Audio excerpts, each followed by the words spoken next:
ready to go. All right. Welcome, everybody. I'm Jim Deeming with JamPlay.com. I'm one of the instructors here. I primarily teach fingerstyle, but for beginning guitar players, I can cover most of the basics, and then I can help you diagnose other things if you need help. So come and see me. I'm live on Tuesday nights in the chat room, and that's one of the many features of JamPlay. I'm going to kick this session off with just a little sampling of some of the stuff that I play, and then we're going to talk about what I play and answer your questions about it. So here we go.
Thank you, Jeff. I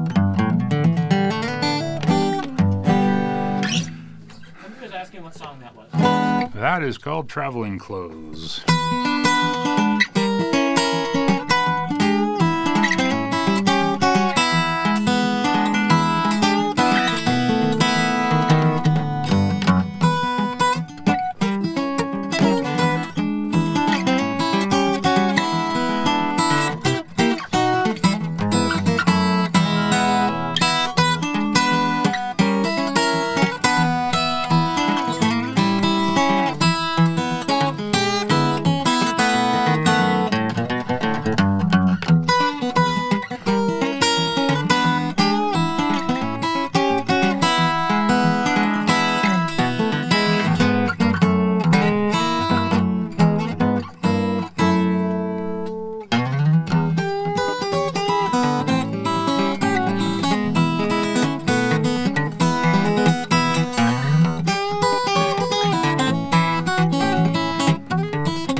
just about got my cold Colorado fingers warmed up here. I want to talk about a few things for a little while here, and questions are welcome really at any time. I'm going to rely on this vast technical staff over here to let me know when we have questions, and I'm just going to walk through a few pretty common topics actually that I get asked a lot about the style that you just heard me play, how I make it work, what it's comprised of, and what tools do you need to get started with it.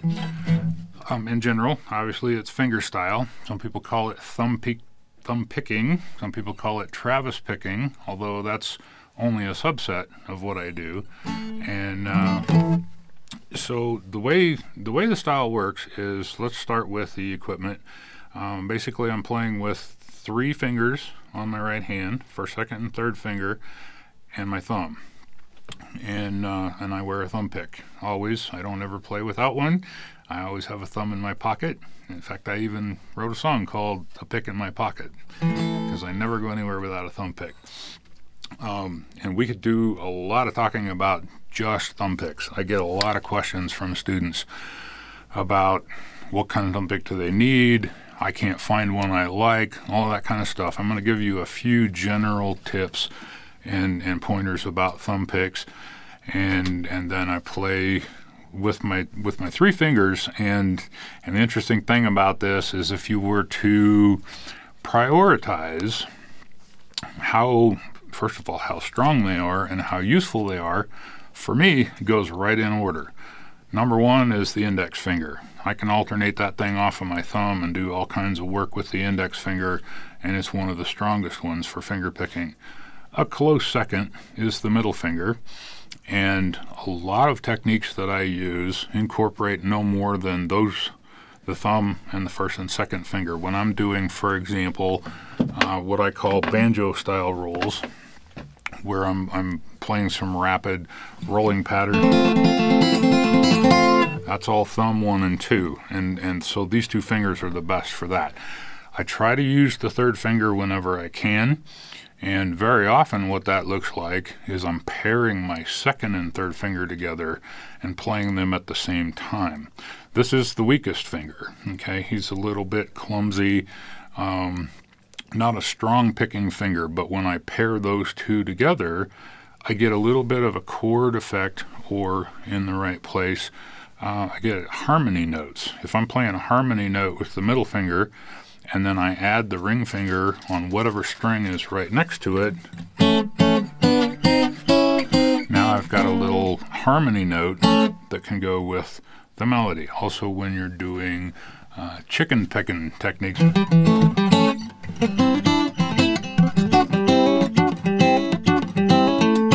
pairing those 2 together works really well.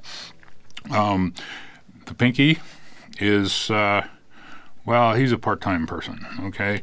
Sometimes, especially when I'm doing banjo rolls where I'm really rapidly firing the thumb and first and second finger, sometimes I'll plant that pinky on the face of the guitar in what we call the pinky anchor. This is a hotly debated topic.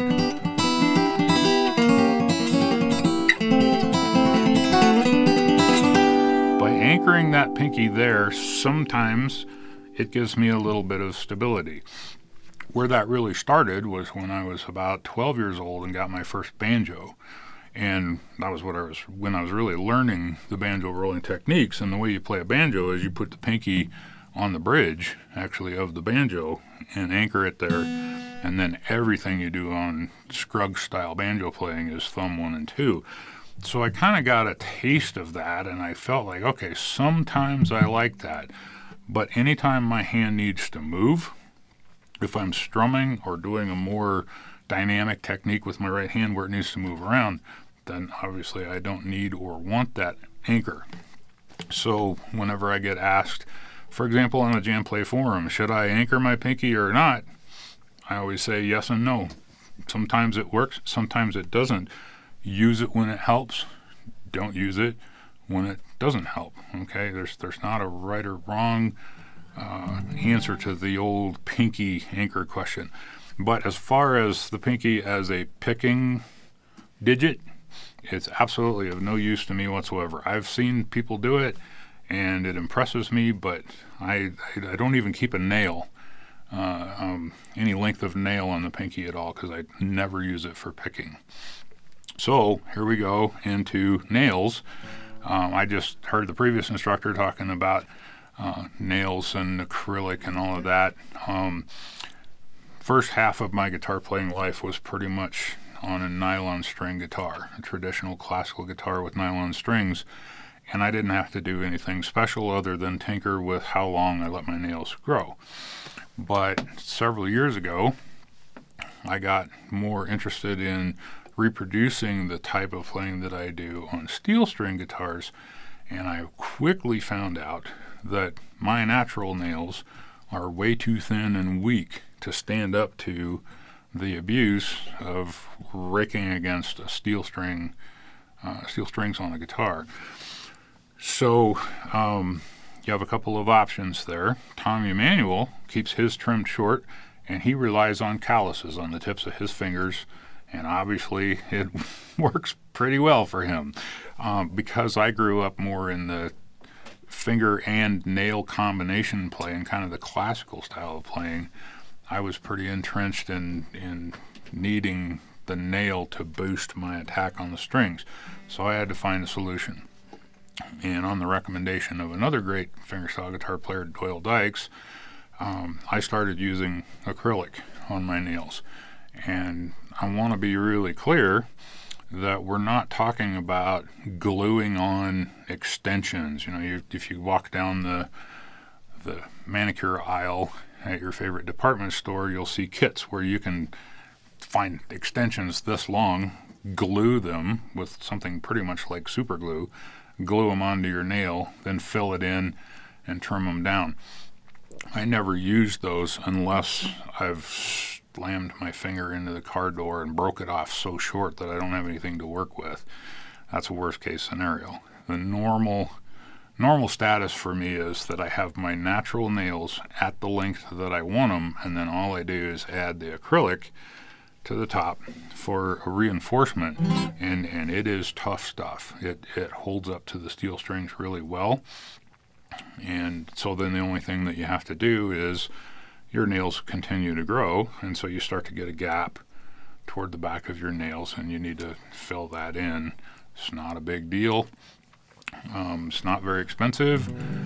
If you're a guy like me, you just have to be man enough to walk into a nail salon and ask them to do 3 of your nails. But it works. It's very effective for me. There are other options for you. Alaska picks, there's a variety of finger picks, and I know other players, other instructors actually. I believe Steve Uhlberg, one of our instructors, I think uses either the Alaska picks or the Freedom picks. I don't remember which, and he does just fine with those.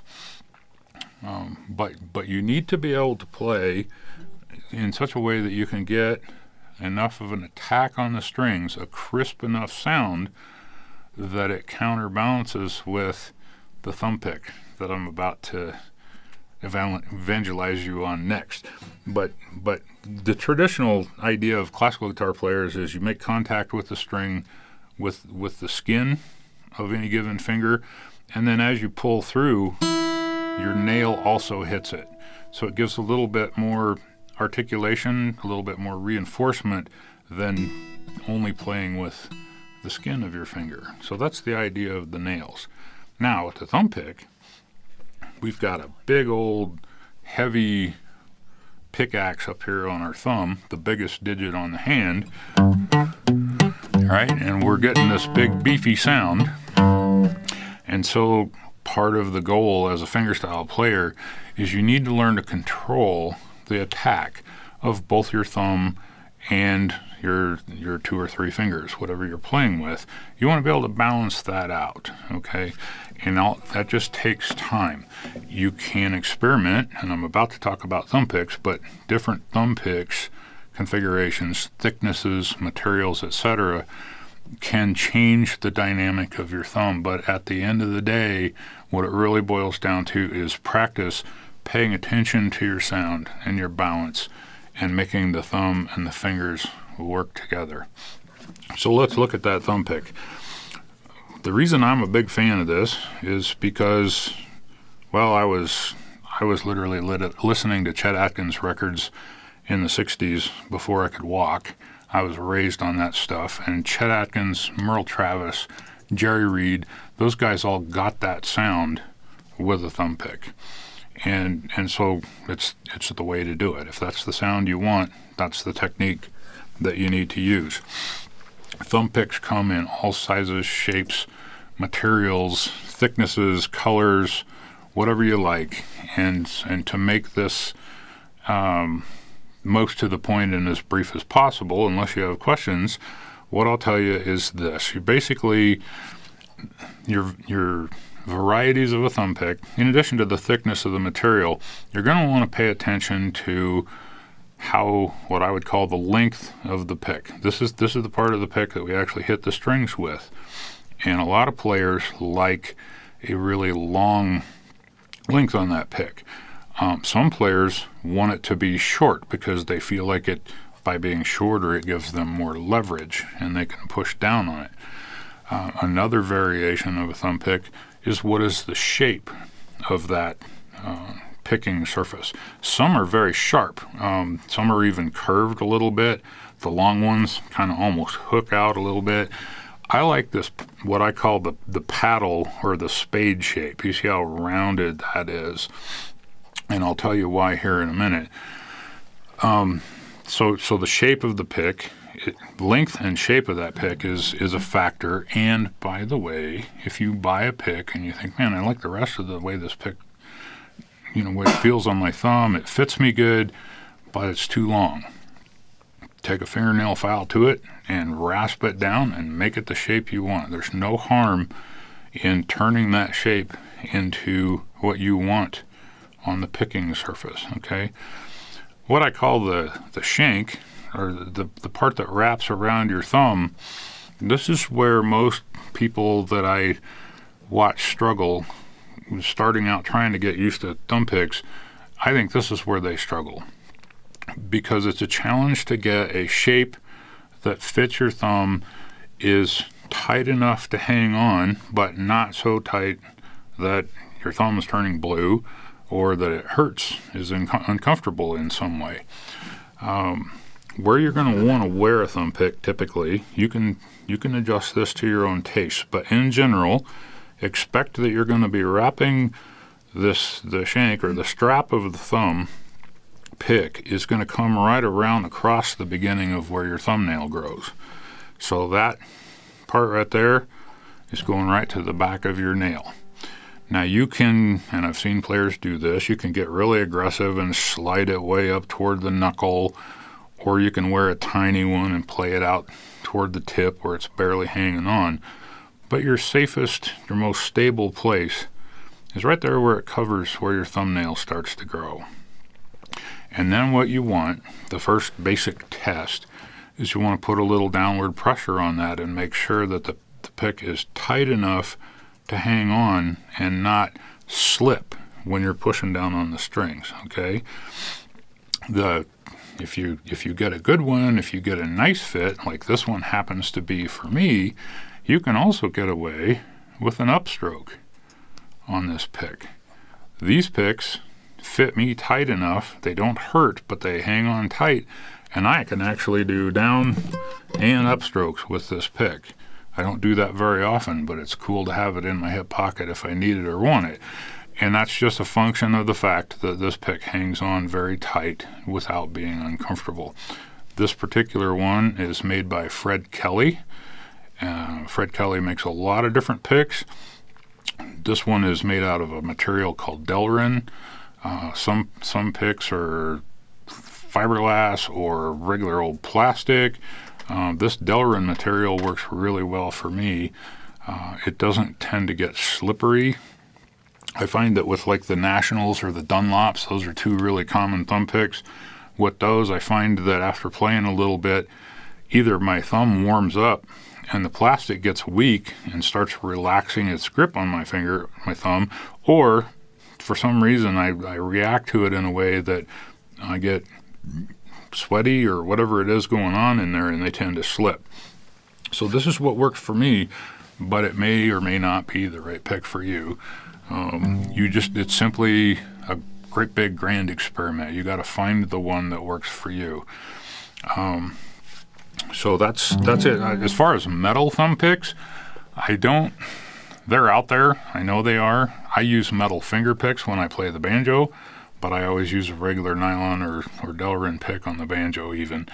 Metal thumb picks, to me, for what I play, metal thumb picks are just too harsh. When you're playing a metal pick on top of these wound strings down here on the bottom, I think it amplifies the raspy, harshness of the thumb pick attack. And like I said earlier, what I'm always looking for is I want balance between my bass guitar player and the lead guitar player and the rhythm guitar player. They need to be in balance, and a metal pick, from my experience, is just too harsh. So about using the thumb pick, one of the several reasons why I'm a big fan of the thumb pick is if you play without a thumb pick and you're more in the tradition of classical guitar players or a lot of pickless, strummy folk guitar type players, what you have to do with your thumb in order to get any sound out of it is you have to kind of point your thumb into the string at an angle, maybe even catching a little bit of nail, right? There's that nail reinforcement again of an otherwise soft piece of skin here. So what the thumb pick lets you do, since it comes off of your thumb at a right angle, now your thumb is going to sit here parallel to the strings, okay? Cool part about that is that lowers where your wrist sits. Your hand, your whole forearm, wrist, and hand posture is lowered down, and what that does is it gets your palm right there on top of those strings, ready to go with palm muting.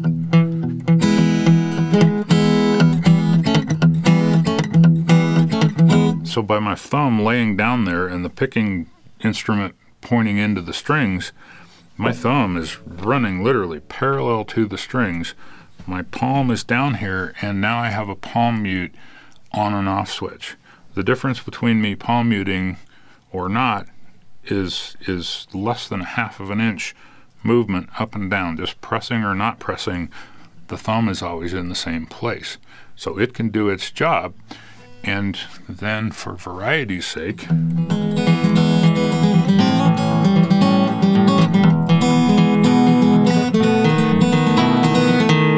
that's with no palm muting. Now with the subtle movement of laying my palm down,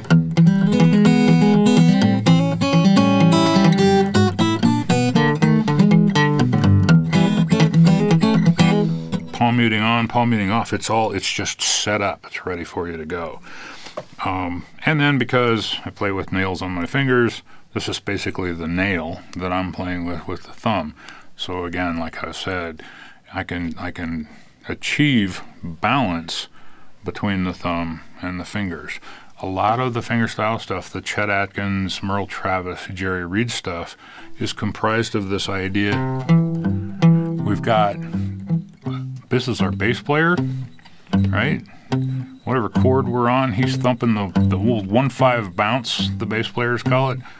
So there's our bass player, and then in between those bass notes, I can pop another note. Now we've got a 3-string thumb pattern. So now I'm implying basically a bass player, a rhythm player, and then my fingers can play the melody.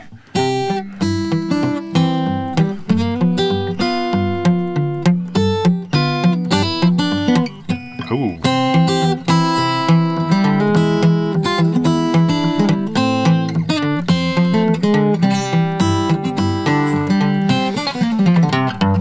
So the thumb is a nice counterbalance. It's basically you're doing a one-man band thing here with this kind of playing.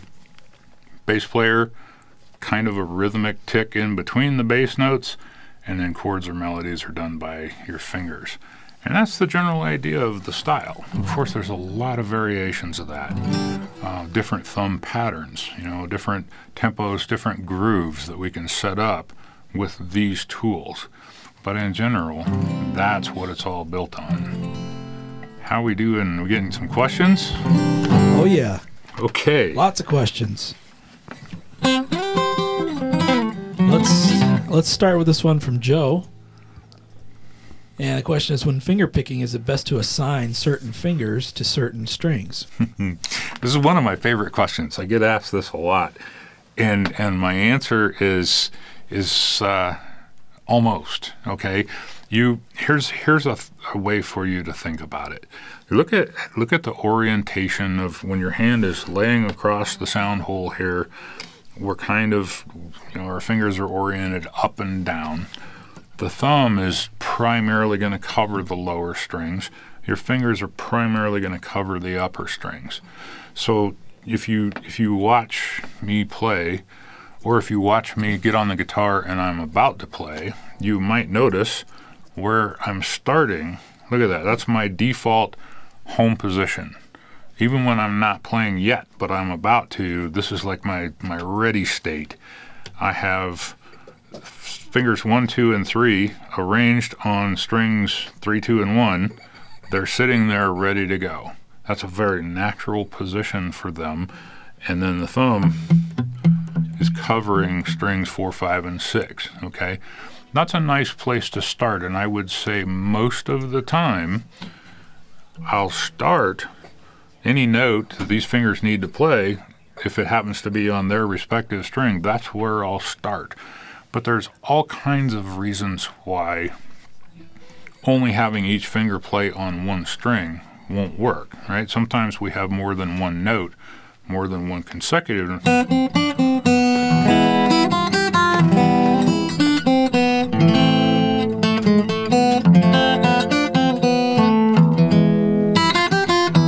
So when I'm playing successive notes on the same string, it doesn't make sense to repeatedly chicken peck, not in a good way, trying to pluck that note, several notes on that string with the same finger, right? You don't get smoothness or speed. And so then, now you want to come on that string and alternate fingers. And then you want to do it with the fingers that are the strongest. And as I said earlier, the third finger is my weakest one. So if I'm just going to play you this, I'll use all 3 fingers. That's fine. But if I'm playing a really intense melody line, I'll use whatever finger is most appropriate to get that note or that sequence of notes. And so we don't assign the fingers to only play on a specific string. We might want to alternate fingers. We might want to arpeggiate through the fingers. That all happens. But I always default to, this is my starting position. It puts them in the proximity of where they might be most useful, and then the song dictates what they need to do, which fingers I need. There's not a hard assignment there at all. Absolutely not. Okay. That's a great answer there. The next question is from Cucho76. Do you work out the bass lines independently before assembling the whole piece together, or do you work the piece as a whole from the very beginning? That's a great question, and there's not a single simple answer. Like so many things with the guitar, there's not a general rule that works for everything, okay? We haven't blurted out this term yet in our discussion, but what you'll hear a lot of Travis or Chet Atkins thumb-picking style guitar players talk about is thumb independence, which means that the thumb is off here doing this thing, and then the fingers start playing the melody and the chords.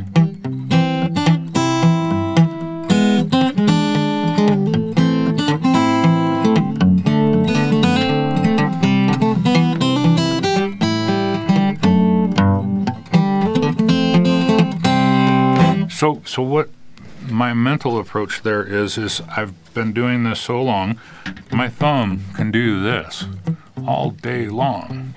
All I need to do is choose a chord, and my thumb knows that pattern. And we could talk about how that pattern works, but it's basically built on whatever chord I'm playing has a root note, and that's the first note that my thumb plays. Sometimes the root's on the 5th string, sometimes it's on the 6th string. But no matter what chord I go to, my right thumb knows a pattern that'll work. So to answer your question about working out a song arrangement, well, if it's a song that has, and they don't all, but if it's a song that has this going on, half my job is done. If I know what chord it is, I've already figured out the thumb and the chords, so all I have to work on is where is the melody. So I'm very focused on the melody of a song and the chords, and because it's automatic for me, my thumb he already knows what to do, right? Now that may not be the case for everybody. So let's say you were first learning Freight Train and you start at measure 1, and the first thing you got to do is play that thumb note and the first melody note.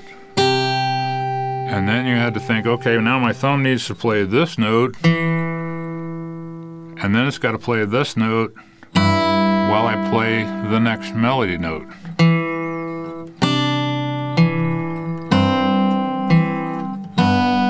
If you're starting there, if you've never done the alternating thumb thing, Freight Train's a great song to learn it on, but you might be working on learning the bass, alternating bass and the melody notes at the same time, in which case that's how you're going to have to do it, is one measure at a time. Once you have this thing under control and on autopilot, I suggest that what you'll probably do is learn them the way I do, which is, okay, the first chord in Freight Train is C. Let's get that train going. All right, now all I got to do is add the melody. So for me, this is all automatic, the thumb and the chords, just by virtue of a lot of experience. You can work to achieve that, but working out the bass versus the melody first is going to depend on where you're at and your playing, and in particular where you're at with your thumb independence. Right now, if you're learning something different than that, rather than a Travis picking, Merle Travis, Chet Atkins kind of a thing where this is just the background band, and then you want to be the lead player. There's other kinds of music that fingerstyle encompasses. For example, something that might be more classical. If you were trying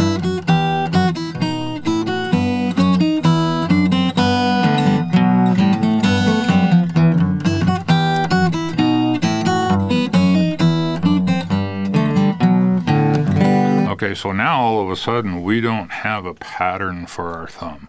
Now the thumb is playing a walking or either moving bass line or an actual counterpoint melody to what you're playing with your fingers. And then, in that case, you're probably going to have to work out every pair of notes.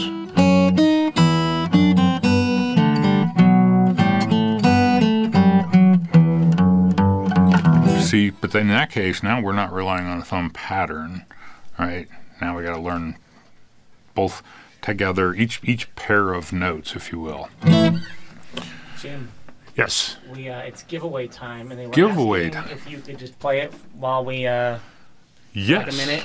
I bet I can play it. So play a little something, and then give me it in too if you'd me like. some time to read the rules. For no other reason to check the tuner. It is tuned up. Christopher Smith is on the ball with the mics. Oh yes. Here we go. We're gonna plug that up, everybody. Just so you know, here were the rules. We logged your entries during the whole session. Valid questions, valid feedback, blah, blah, blah, blah, blah. And we chose 4 names randomly. The first person is the winner, and then we chose some runner-ups. And we will reveal the winner after Jim plays for a while. Here's the deal, though. You have to be here to win. So if you're off someplace listening to this, get to your computer right now, because I don't want another person to miss out on their prize. We'll announce the winner once Jim's done talking about it and playing it. And what we have here... guilting you into signing up for JamPlay. Yeah, what we have here is a Breed Love Pursuit Concert And it's, KK in what I'm going to guess is koa wood. Is that right? it is all koa. All koa, front, back, and sides. Now, I'm not sure about the neck. Do you know, It is Jason? my understanding that the entire guitar is 100% koa. Really? Okay.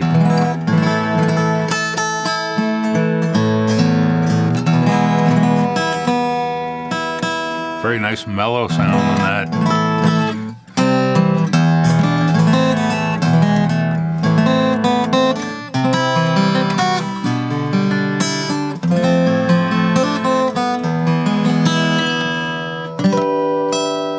Intonation is good. Hey guys, I know everyone is like excited about this guitar, but we do need to start quieting down in the chat so that the winner can see and respond if they win. Well, not if they win, if they're here.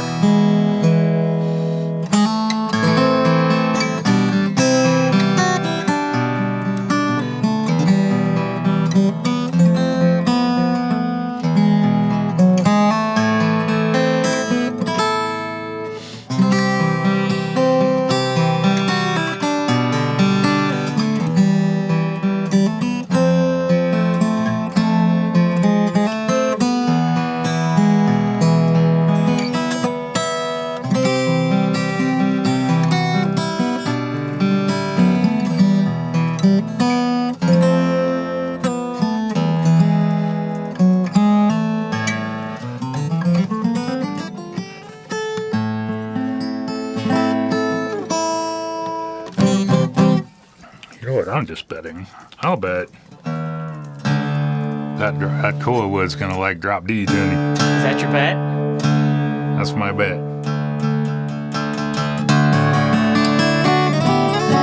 Ooh, that's pretty. Friends, we gotta Am I quiet down eligible? in the chat room here, friends, so that the winner can see their message.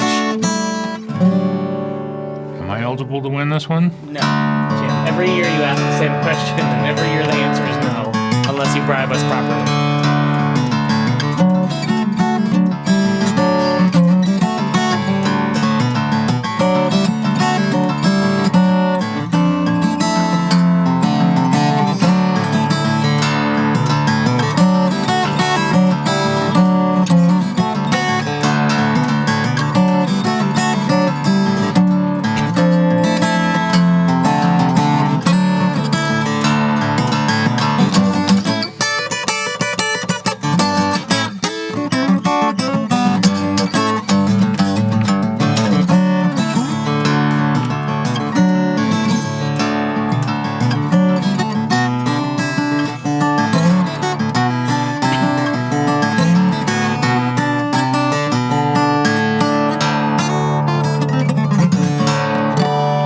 Guys, everyone, come on, like, at the risk of sounding like a school teacher, quiet in the chat room. Yeah, Don't make me come back there. I'll send you to the principal's office. You kind of do sound like a school teacher. I do, except for far less macho. Okay, guys, the time has come.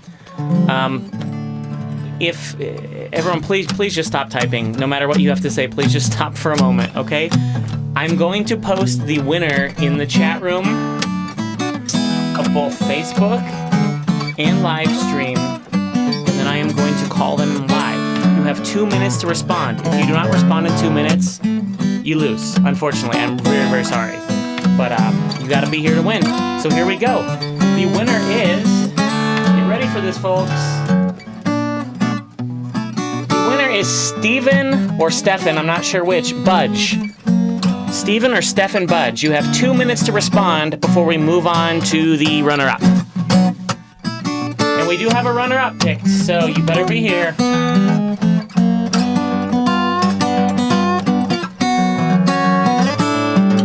Steven Budge, are you here, Steven? Stefan?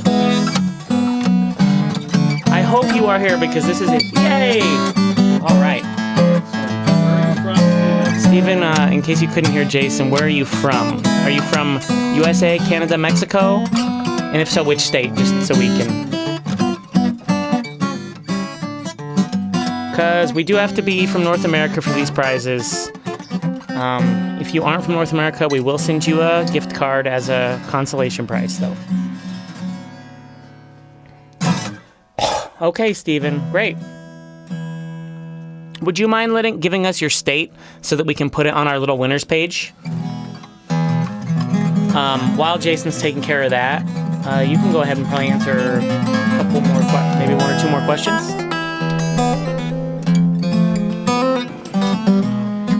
All right, this one's from Victor.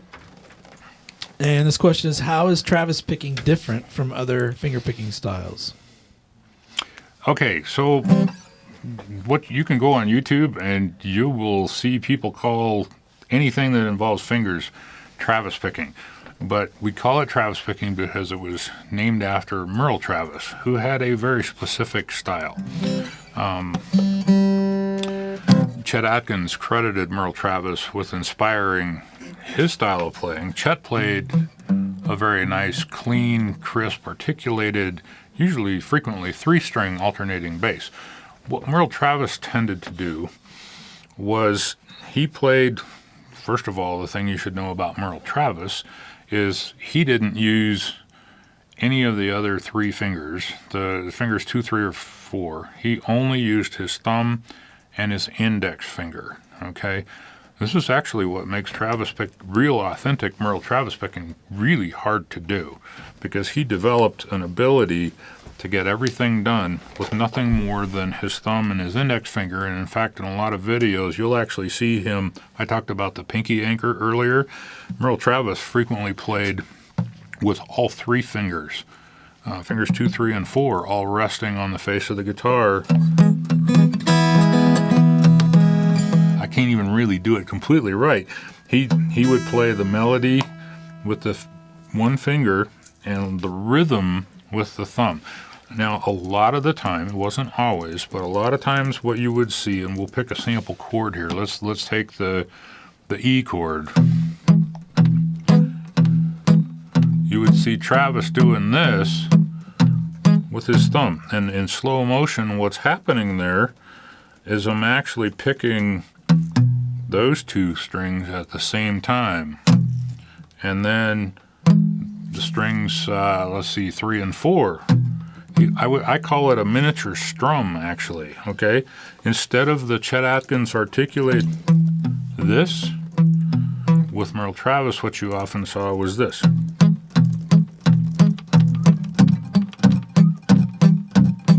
And here's what's really interesting to me about that style. My E chord example, not that big a deal. On the C chord example, if I were to teach you a Chet thumb pattern, I would tell you start on the C chord, start your pattern on the 5th string, because that's the root C note of the C chord, and Chet would articulate this. You will see with Travis picking, Merle Travis himself, very often, he still goes to that strumming 2 strings together for the downbeat, the 6th and 5th string, and then the 4th and 3rd string. And what's interesting to me about that is the downbeat, well, it has the root note in it, but I'm actually picking up the G, a 5th note in the bottom. So it's almost a thumbing strum, if you will.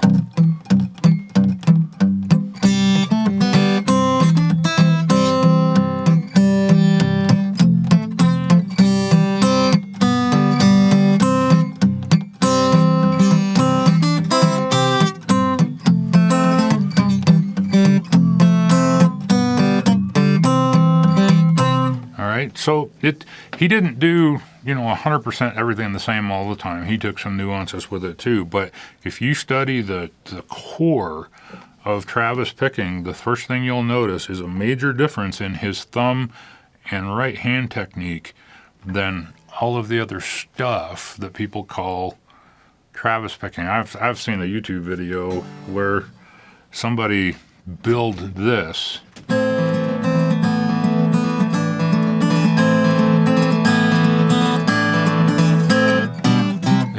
The headline on that video is Travis picking. It's finger picking. It is nothing like anything Merle Travis ever did. There's a lot more to Travis's style.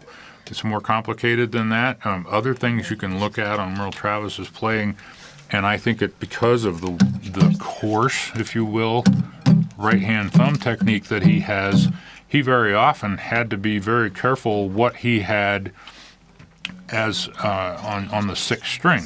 A lot of your open chords are fine. You can play all 6 strings. But when you get into a D chord, for example, what am I going to do with that big old Merle Travis crazy romping on strings 4, 5, and 6, 3, 4, 5, and 6 with a D chord? I don't want to hear an open E on top of that chord. So Travis played a lot of thumb over the top on the left hand. Even though that's not a root note, it's the lowest note I'm hearing, but it's not a root note, but it's still it's an okay note for that chord. So if you watch his patterns, his chord techniques, he used a lot of thumb over the top and in crazy places that you wouldn't ever think of it. So a lot of Travis's technique is not only right hand, but it's also the things that he did, chord shapes that he used on the left hand to accommodate that really aggressive, coarse thumb technique on the right hand. And that's just some of it. It's actually a huge topic, but there's the key differences. You're going to have company, Justin and David, and all right. Here. We got Facebook users. Sorry for the terrible camera angle, but we're using a webcam for Facebook. any super important questions while we're setting up, or did we? Do you have any? This one's from a guy named Jason over on Facebook, and he was wondering if you have a tip or exercise to get the thumb playing. Tip or exercise for doing the alternating bass. Yeah, Jason. Unfortunately, the answer is repetition. Focus always when you're working on that thumb pattern. Remember what I said, that downbeat needs to be on a root note of whatever chord you're on. And then, seriously, the more you can do this, just practice it. Get it wired into your thumb so that it's on autopilot. And that's where it's got to start. Okay, now the thing that might help you, once you think you got that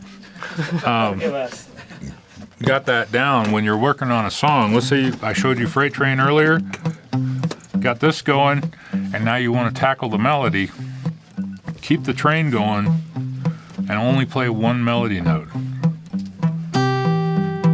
And keep the train going. Right? And then, when you got that done, then play 2 melody notes. And keep that thumb going. And repeat that. And only do that much. Because what we're trying to do is we're trying to convince this thumb to be your metronome. It never stops. It's your drummer. Okay? That's got to keep going. So usually when you approach a new song and you're trying to do the melody and the thumb part, it's just too much information at once. So make this the part that never stops, and then just one note at a time, start adding those melodies.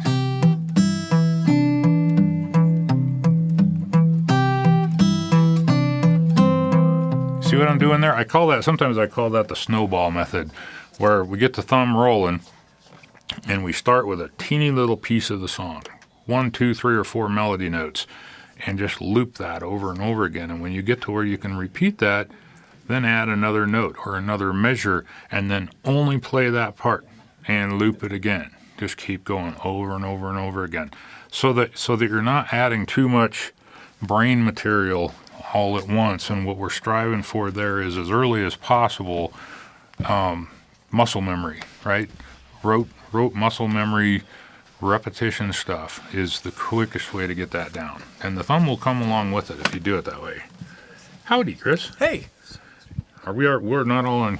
No, nobody's yet. I'll just do this. I'm really big. We got to have a wide angle camera. Well, you should move this way a little bit. All right, we're going to get ready to do our Q&A roundtable here. Let's with see. 4 of the best looking instructors You probably that were gonna have JamPlay guitar has. Yeah, I think we're done. I think somebody won this thing, so I got to quit playing it. Oh. Did I hear this was going to Mexico? No, Minnesota. Minnesota. Oh. Same sort of that's pretty climate, close. though. I'm sorry. Beaches. What? Enjoy your new cold life in Minnesota. I'll take you. this.